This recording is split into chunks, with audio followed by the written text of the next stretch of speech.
하나님 말씀 함께 보겠습니다. 마태복음 28장 16절로 20절 말씀입니다. 마태복음 28장 16에서 20절 신약성경 52페이지에 있습니다.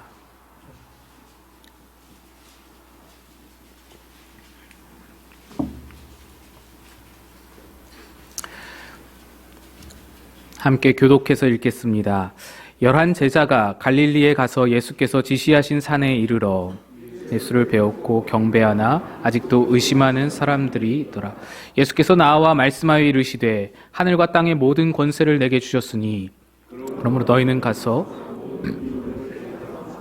아버지와 아들과 성령의 이름으로 세례를 함께 읽습니다. 내가 너희에게 분부한 모든 것을 가르쳐 지키게 하라. 볼지어다 내가 세상 끝날까지 너희와 항상 함께 있으리라 하시니라. 아멘. 기도하겠습니다. 오늘 부활하신 예수님의 능력을 나도 힘입기를 원하며 주님 말씀의 자리로 나아갑니다. 하나님의 사랑과 예수님의 가르치심과 성령의 깨우치심으로 부활의 은혜와 능력을 누리게 하여 주옵소서. 전하는 자는 감추시고 주의 은혜만을 바라오며 예수님 이름으로 기도합니다. 아멘. 할렐루야. 우리 앞뒤좌우로 인사하겠습니다. 예수 부활하셨습니다. 부활하신 예수 그리스도의 능력과 평강이 여러분 심령과 가정마다 충만하게 넘치시기를 주님의 이름으로 축복드립니다. 오늘 부활절 설교를 준비하면서 어려움 가운데, 여러 가지 환난 가운데, 고난 가운데, 아픔과 슬픔 가운데, 눈물 가운데 있는 여러분에게 부활의 능력이 잘 전해지기를, 그 소망이 전해지기를 바라는 마음으로 설교를 준비했습니다. 오늘 부활절 설교는 지지난주 새벽기도 때 나눴던 말씀을 수정하고 보완해서 그렇게 다시 준비했음을 말씀드립니다. 오늘 본문은 예수님께서 부활하신 이후에 제자들을 만나시는 마태복음의 마지막 장입니다. 누가복음과 요한복음을 살펴보면 부활하신 예수님께서 제자들을 만나시는 장면이 굉장히 다양하게 기록이 되어 있습니다. 엠마오 마을로 가는 두 제자 이야기라든지, 의심 많은 도마가 예수님의 못자국을 만져보는 이야기라든지, 베드로에게 내가 나를 사랑하느냐 물으시는 장면이라든지 모두 다 누가복음과 요한복음에 기록된 이야기들입니다. 그런데 이 마태복음에서는 예수님께서 부활하신 후에 11 제자들과 갈릴리에서 잠깐 만나는 장면 딱 한 가지만 기록하고 있습니다. 이것은 마태가 뭔가 의도함이 있고 또한 강조하고 싶은 것이 있다라는 것을 표현하고 있는 것입니다. 다른 모든 것을 제쳐두고 이걸 강조하는 것이죠. 마치 다른 모든 곳의 조명을 딱 끄고 암전 상태에서 한 곳에만 스팟라이트를 비추는 효과와 같다라고 말씀드릴 수 있습니다. 그 마태복음이 강조하는 바가 무엇이냐, 오늘 함께 나누고자 합니다. 마태복음은 예수님이 부활하신 이후에 하신 말씀, 부활 후에 하신 말씀을 두 가지만 기록하고 있습니다. 수없이 많이 말씀하셨을 텐데, 승천하시기 전까지 40일 동안 많은 말씀을 하셨을 텐데 두 개만 말씀합니다. 그 첫째는 28장 10절입니다. 이에 예수께서 이르시되 무서워하지 말라. 가서 내 형제들에게 갈릴리로 가라 하라. 거기서 나를 보리라 하시니라. 이 말씀은 부활하신 예수님이 무덤에 찾아 나온 여인들을 만나서 하신 말씀입니다. 예수님이 여인들에게 말씀하시기를 가룟 유다를 제외한 11명의 제자들에게 가서 말하라. 갈릴리에서 나를 만나자고 말하라. 전해달라라고 하신 겁니다. 예수님은 왜 갈릴리에서 보자고 하셨을까요? 지금 예수님도 예루살렘에 계시고 제자들도 다 예루살렘에 있습니다. 갈릴리까지 가려면 사나흘 길을 걸어가야 합니다. 왜 굳이 거기까지 가서 보자고 하십니까? 지금 예수님이 제자들한테 가시면 될 것 아니겠습니까? 아니, 거리와 장소의 문제가 아니라 부활하신 자신의 모습을 지금 보여줄 사람이 너무나 많잖아요. 여러분 그렇지 않습니까? 저는 그런 생각해봤습니다. 제가 부활하신 예수님이라면 당장에 가야 할 곳이 있죠. 예루살렘 성전입니다. 예루살렘 성전에 먼저 들어가서 보여야죠. 우선 내가 하나님의 아들이다 라는 말 한마디를 꼬투리 잡아가지고 너 신성모독이다 하면서 옷을 찢고 그에게 사형 선고를 내렸던 대제사장들과 산헤드린 공의회, 그 사람들 다 불러 모으셔야죠. 다 불러 모아서는 따져 물으셔야 하지 않겠습니까? 내가 하나님의 아들이라 라고 말했더니 너는 나를 신성모독이라고 사형 판결 내렸다. 그런데 이제 과연 누가 신성모독을 한 것이냐? 물으셔야 하지. 하나님의 아들이다 말하고서는 죽었다가 살아남으로써 자신의 말을 증명한 사람이 신성모독이냐? 아니면 진짜 하나님의 아들을 죽인 자가 신성모독이냐? 누가 신성모독한 거냐? 물으셔야죠. 이렇게 물으셔야 속이 좀 후련하지 않겠습니까? 군인들도 찾아가셔야죠. 그 못된 군인들. 예수님의 옷을 벗겨서는 발가벗겨 놓고는 그 옷을 제비 뽑아서 나눠 가진 그 군인들, 내 옷 돌려줘라! 호통을 치셔야죠. 또 그들은 네가 유대인의 왕이더냐? 라고 하면서 왕처럼 홍포를 입히고 왕처럼 왕관 씌우듯이 가시관을 씌우고 왕처럼 왕의 홀처럼 갈대를 들게 하고서는 그 갈대로 머리를 치면서 폐하 평안하소서 이랬던 사람들 다 찾아가서 기겁을 하도록 본때를 보여주셔야죠. 또 십자가에 못 박으라고 소리치던 군중들 한 명 한 명 빠뜨리지 말고 일일이 다 찾아다니시면서 다 만나야죠. 지금 그들 모두 다 예루살렘에 다 그대로 있습니다. 드러내 보여주시기 너무나 좋지 않습니까? 그들이 뭘 잘못했는지 알려주셔야죠. 너희가 뭘 오해했는지, 뭘 의심했는지, 어떤 누구를 십자가에 죽인 것인지 가르쳐 주셔야 하지 않겠습니까? 저라면 몇남멸치를 그 예루살렘 길거리 휘젓고 다니면서, 아니 성전 꼭대기에라도 올라가서 모든 사람들에게 내가 바로 너희가 못 박아 죽인 십자가의 예수다! 소리를 질렀을 겁니다. 그 사람들이야말로 부활을 봐야만 하는 사람들입니다. 부활을 보고 깨우쳐야 하는 사람들이기 때문입니다. 회개해야죠. 그런데 왜 예수님은 무교절 명절 기간에 사람들로 북적대는 그 예루살렘 거리를 내버려 두고서 이 사람 저 사람 만나지 않으시고 왜 한적한 갈릴리로 가신다고 하시는 건가? 명절이라서 지금 다 예루살렘 모여 있는데 갈릴리엔 사람도 없는데 그렇게 많은 사람들에게 보여주시면 모두가 부활을 믿고 모두가 부활에 의심치 않고 예수님 앞에 회개하고 돌아오고, 그래서 초대교회가 처음부터 큰 권세와 세력과 힘을 얻고 아무런 박해도 없고 로마도 그 큰 교회인이 함부로 무시할 수 없고 그렇게 고생 안 하고 박해 안 받고 그렇게 멋지게 좀 사람들에게 영향력을 주면서 그렇게 교회가 출발할 수 있지 않았겠습니까? 왜 예수님은 달랑 제자들에게만 보이시고 그러기 위해서 한적한 갈릴리로 향하시는가? 사람이라면 누구나 피해당한 것과 자기 억울함에 집중합니다. 제가 예수님이라면 십자가의 억울한 죽음을 복수하는 일에 부활의 기적을 이용했을 것입니다.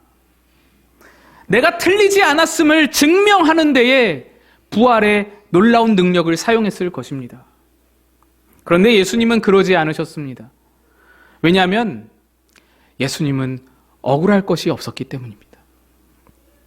예수님은 십자가를 억울해하지 않으셨습니다.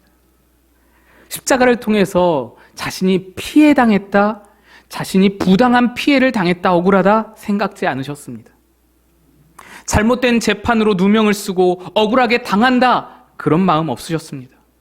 그래서 십자가 위에서 자기를 죽이는 자들, 희롱하는 자들을 다 용서하는 위대한 용서의 기도도 드릴 수가 있었고, 부활 후에도 자기를 죽인 자들 하나하나 찾아가시면서 갚아주실 필요를 못 느끼셨습니다. 왜냐? 십자가는 억울하게 누명 쓰고 부당하게 짊어지신 것이 아니라 목적을 위해서, 내면에 있는 분명한 목적을 가지고 선택하신 것이기 때문입니다. 예수님은 한 가지 목적을 따라서 스스로 십자가를 짊어지셨습니다. 우리는 사람들이 예수님께 십자가를 짊어지운 것이라고 생각하죠. 사람들이 예수님을 잡아다가 죽인 것이라고 생각하죠. 근데 그게 아니라 예수님의 선택이었고 예수님의 결단이고 의지였습니다. 겟세마네 기도에서 그것을 엿볼 수가 있죠. 예수님도 처음에는 이 잔이 지나가기를 기도하셨습니다.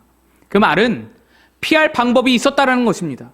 예수님은 아무 방법도 없는데 하나님 앞에서 땡깡 부리고 따지고 그거 좀 해달라고 그냥 막 그렇게 붙들고 늘어진 것이 아니었습니다. 피할 방법이 있었다라는 거예요. 예수님도 보였다라는 거예요. 그래서 그것을 놓고 기도하셨다는 겁니다. 충분히 피하실 능력이 있었다는 것입니다. 하지만 기도하면서 예수님이 변화됩니다. 마음이 바뀝니다. 하나님의 뜻과 하나님의 말씀 앞에서 예수님 기도 중에 설득이 되어 가십니다. 그렇게 설득되신 예수님은 십자가를 받아들이기로 결심하십니다. 담담하게 결심하십니다. 그래서 기도 전과 기도 후가 완전히 달라지시는 예수님입니다. 기도 전에는 내가 고민하여 죽게 되었다 말씀하시면서 너무나 힘들고 괴로워하셨던 주님인데 기도 이후에는 아주 담담하게 일어나라, 함께 가자. 보라, 나를 파는 자가 가까이 왔느니라. 체포하러 지금 가까이 왔다는데, 배반자가 지금 가까이 왔다는데 도망가자, 피하자 말씀하시는 것이 아니라 제자들을 일으켜서 우리 지금 같이 저들에게 나아가자 말씀하시는 겁니다. 나를 체포하러 몽둥이를 들고 나온 저들에게 함께 나아가자 담담하게 말씀하시는 것입니다. 베드로가 그들을 막아보려고 칼을 휘둘렀지만 예수님은 도리어 그 칼을 집어넣어라. 그 칼을 휘두른 베드로를 꾸짖으십니다. 그 칼에 잘려진 귀를 고쳐주십니다. 내가 12군단 더 되는 천군 천사를 불러다가 이들을 막을 수 있는 것을 모르느냐? 내가 그렇게 할 수 있지만, 그 능력이 있지만 나는 그렇게 하지 않노라. 그러면서 도살장에 끌려가는 어린 양처럼 순순하게 나아가셨습니다.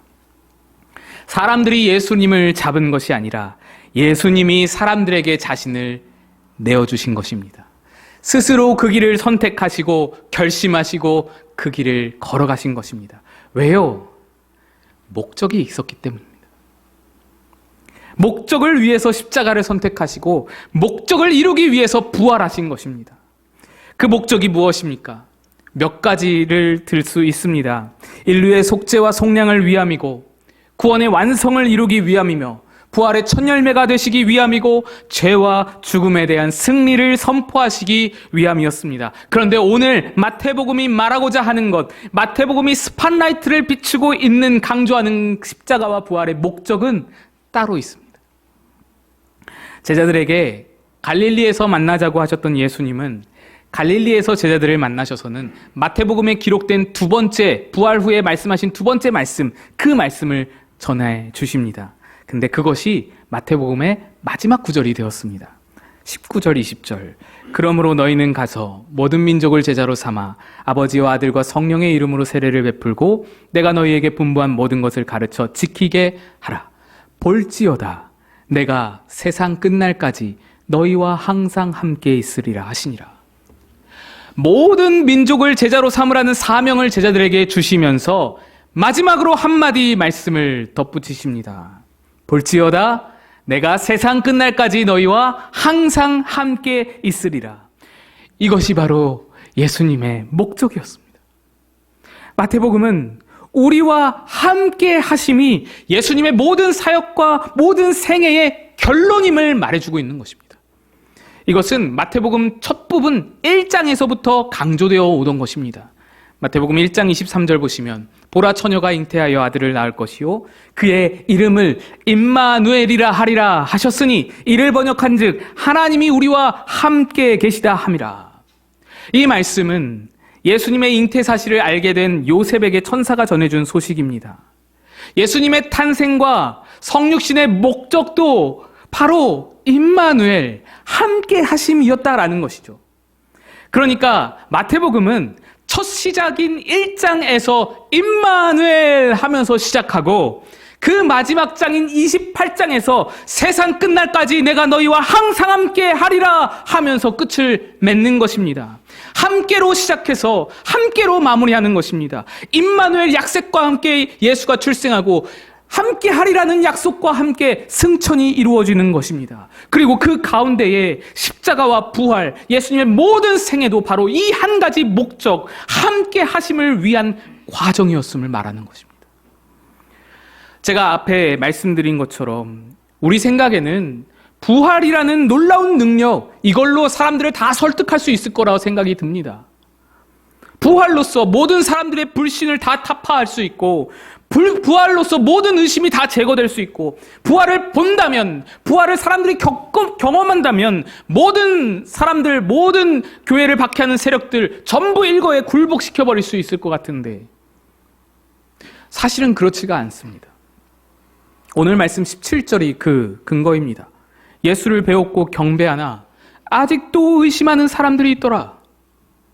부활하신 예수님을 지금 보는데, 부활하셔서 살아계신 예수님을 지금 보고 있는데, 그의 손에 못자국과 창에 찔린 자국을 보고 있는데 아직도 의심하는 자가 있다 했습니다. 또 부활하신 예수님을 가장 먼저 경험했던 무덤 경비병들도 마찬가지입니다. 마태복음 28장 11에서 13절입니다. 여자들이 갈 때 경비병 중 몇이 성에 들어가 모든 된 일을 대제사장들에게 알리니 그들이 장로들과 함께 모여 의논하고 군인들에게 돈을 많이 주며 이르되 너희는 말하기를 그의 제자들이 밤에 와서 우리가 잘 때 그를 도둑질했다. 그 시신을 도둑질했다라고 말하라. 이것이 예수님이 많은 사람에게 공개적으로 부활을 보이지 않으신 이유입니다. 그들은 부활을 보면서도 믿지 않았습니다. 부활을 보면서도 믿을 마음이 없었습니다. 부활을 경험하면서도 의심할 마음만 가득했습니다. 믿지 않을 뿐만 아니라 그것을 어떻게든 조작하고 날조하려고 해서 사실을 거짓으로, 거짓을 사실로 만들어내는 자들이었습니다. 그래서 예수님은 조용히 제자들만, 예수님을 따랐던 사람들만 만나셔서는 40일 동안 500명만 딱 만나시고 승천하시는 것입니다. 인간은 보는 것에 집착합니다. 내가 경험한 것이어야만 믿을 수 있다라고 생각합니다. 내가 느껴야만 믿어진다, 납득이 된다라고 생각합니다. 하지만 그게 아니라는 것입니다. 예수님의 말씀은 그게 없어도 믿을 수 있다. 아니, 그게 없어도 더 확신을 가질 수 있다를 말씀하시는 겁니다. 어떻게요? 예수님이 승천하시고 성령의 강림으로 본격적인 임마누엘 함께 하심이 시작됐습니다. 그러자 별 볼 일 없던, 예수님을 항상 곁에 두고 예수님의 부활을 목격하고 예수님과 함께 거닐던 그 베드로, 맨날 성급하게 실수만 하던 베드로가 주님이 함께 하시는 자 되어서 설교를 하자 3,000명이 회개하고 돌아오는 놀라운 역사가 일어납니다. 또 설교하자 5,000명이 회개하고 돌아오는 놀라운 역사가 일어나는 것입니다. 부활을 보고 3,000명이 돌아온 게 아닙니다. 주님과 함께하는 베드로의 설교를 듣고 3,000명이, 5,000명이 돌아온 겁니다. 이들 중에는, 이 8,000명 중에는 십자가에 못 박으라! 라고 소리치던 군중들도 분명히 있었을 것이고, 너 자신을 구원하라, 메시아라면서 너 자신이나 구원해라 라고 외치던, 비아냥거리던 사람들도 분명히 그 중에 있었을 것입니다. 놀라운 일이 일어난 것이죠. 베드로뿐만 아니라 모든 제자, 수많은 사도, 수많은 전도자들이 이 경험을 합니다. 주님이 함께 하시는 능력으로 놀라운 역사와 일들을 이뤄내가기 시작하는 것입니다. 그게 바로 교회의 역사입니다. 부활의 능력은 보고도 믿지 못하는 자가 너무나 많이 있었습니다. 부활하신 예수님의 모습을 보고도 믿지 못하는 자가 많이 있었습니다. 그러나 함께 하심의 능력은 경험하는 자마다 믿지 아니하는 자가 없었습니다. 성령이 내 안에서 역사하시는데 믿어질 수밖에 없잖아요. 부활을 눈으로 보지 못했는데, 예수를 경험한 적 없고 만진 적도 없는데 부활의 사실이 확실하게 믿어지는 겁니다. 아니, 예수의 부활뿐 아니라 내 부활도, 예수와 같이 나도 이후에 예수님 오시는 날 부활할 것이다, 이 놀라운 사실이 믿어지는 것입니다. 마태복음은 이것을 강조하고 있습니다. 부활하신 목적 중에 하나가 바로 이 능력이다, 이 기적이다, 함께 하심이라는 기적이다. 마태복음의 도입부터 함께 하심으로 출발해서 마태복음의 결론도 함께 하심으로 끝을 맺는 것입니다. 우리들은 모두 다 예수님의 부활을 본 적 없습니다. 예수님을 만진 적 없습니다. 그 못자국에 손 넣어본 적 없습니다. 경험해보지 못했습니다. 그런데 우리뿐인가요? 전 세계 인구 수억, 수천억의 사람들 중에서 주의 부활을 직접 눈으로 본 자는 500명밖에 없습니다. 그런데 지금까지의 교회 역사를 보세요. 수천만, 수억만, 수십억, 수천억만의 사람들이 의심 없이 예수의 부활을 믿고 받아들이며 따라갔습니다. 주님이 함께 하심으로. 로마 대제국이 박해하려고 달려들고 창으로 찌르고 불로 태우고 사자마비에게 넘겨주더라도 끄떡하지 않고 예수의 부활을 믿고 자기의 부활을 믿고 나아갑니다. 공산당이 쳐들어와서 교회에 불을 지르고 죽창으로 찌르고 총질을 가하고 목에 큰 돌을 메고 바다에 던질지라도 그래도 의심하지 않고 부활을 믿습니다. 십자가를 따라갑니다. 이것이 부활을 눈으로 보는 능력보다 더 큰 능력, 부활을 만져보는 기적보다 더 큰 기적, 바로 함께 하심의 기적입니다. 주님이 함께 하시는 자. 사랑하는 여러분, 여러분이 살아가는 세상 너무나 힘든 세상이죠. 여러분의 힘듦과 어려움, 이 목사는 다 가늠할 수조차 없습니다. 그러나 우리는 기적을 맛본 자들입니다. 부활하신 주님을 눈으로 보는 것보다 더 큰 기적, 하나님이 여러분과 함께 하신다는 기적을 맛본 자들이지 않습니까? 하나님은 우리의 창조주이시죠. 우주의 창조주입니다. 그 넓고 큰 우주에 비하면 작고 작은 지구, 그런데 그 간극을 뛰어넘었습니다. 저 높고 높은 하늘과 이 낮고 낮은 땅, 이 엄청난 간극을 뛰어넘어서 우리와 함께 하신다는 것 자체가 얼마나 놀라운 기적인지요. 예수님은 하나님의 아들, 너무나 귀중한 분이십니다. 그런데 비천한 나를 위해서 멸시와 조롱과 천대를 다 당하시고 그 속에서 죽음을 당하셨습니다. 그리고는 끝내 그 죽음과 사망의 권세를 다 뚫어내시고 이겨내셔서 그 수고와 그 헌신을 감당하시고서 우리와 함께 하신다. 이것이 놀라운 기적입니다. 이것이 기적이 아니면 무엇이 또 기적이겠습니까? 여러 가지 문제로 고민하며 아파하는 여러분의 가정 위에 우리 주님이 살아계셔서 함께 하십니다. 여러 가지 질병으로 힘들어하는 여러분의 육체 속에도 우리 주님이 살아계셔서 함께 하십니다. 여러분의 괴로움의 자리, 여러분의 눈물 없이는 지나갈 수 없는 사망의 골짜기 같은 그 자리, 전쟁터와 같은 사회생활, 인간관계, 그 어디라도 우리 주님은 지금도 살아계셔서 여러분의 삶과 함께 하시는 줄로 믿습니다. 이것이 우리가 맛본 기적입니다. 이것이 우리가 가진 능력입니다. 인생길 너무나 힘들고 어렵지만 부활의 주님이 함께 하신다는 기적이면 넉넉히 이겨낼 줄로 믿습니다. 우리 함께 찬양하겠습니다.